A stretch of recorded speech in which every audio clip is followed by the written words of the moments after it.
युक्त विमान पर बैठी हुई अक्षसूत्र और कमंडलू से सुशोभित ब्रह्मा जी की शक्ति उपस्थित हुई, जिसे ब्रह्माणी कहते हैं। महादेव जी की शक्ति वृषभ पर आरूढ़ हो, हाथों में श्रेष्ठ त्रिशूल धारण किए, महानाग का कनंग पहने, मस्तक में चंद्र रेखा से विभूषित हो वहां आ पहुंची। कार्तिकेय जी की शक्ति रूपा जगदम्बिका उन्हीं का रूप धारण किए श्रेष्ठ मयूर पर आरूढ़ हो, हाथ में शक्ति लिए दैत्यों से युद्ध करने के लिए आई। इसी प्रकार भगवान विष्णु की शक्ति गरुड़ पर विराजमान हो, शंख चक्र गदा धनुष्य तथा खड़ग हाथ में लिए वहां आई। अनुपम यज्ञ वाराह का रूप धारण करने वाले श्री हरि जो शक्ति है, वह भी वराह शरीर धारण करके वहां उपस्थित हुई। नरसिंह शक्ति भी नृसिंह के समान शरीर धारण करके वहां आई।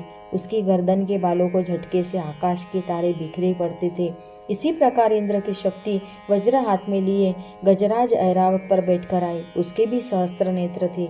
इंद्र का जैसा रूप है वैसा ही उसका भी था। तदनंतर उन देवी शक्तियों से घिरे हुए महादेव जी ने चंडिका से कहा, मेरी प्रसन्नता के लिए तुम शीघ्र ही उन असुरों का संहार करो। तब देवी के शरीर से अत्यंत भयानक और परम उग्र चंडिका शक्ति प्रकट हुई, जो सैकड़ों गिड़दियों की भांति आवाज करने वाली थी।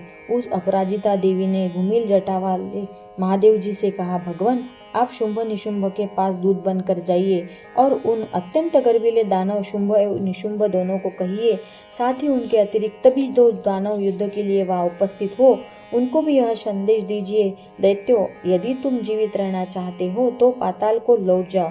इंद्र को त्रिलोकी का राज्य मिल जाए और देवता यज्ञ भाग का उपभोग करे।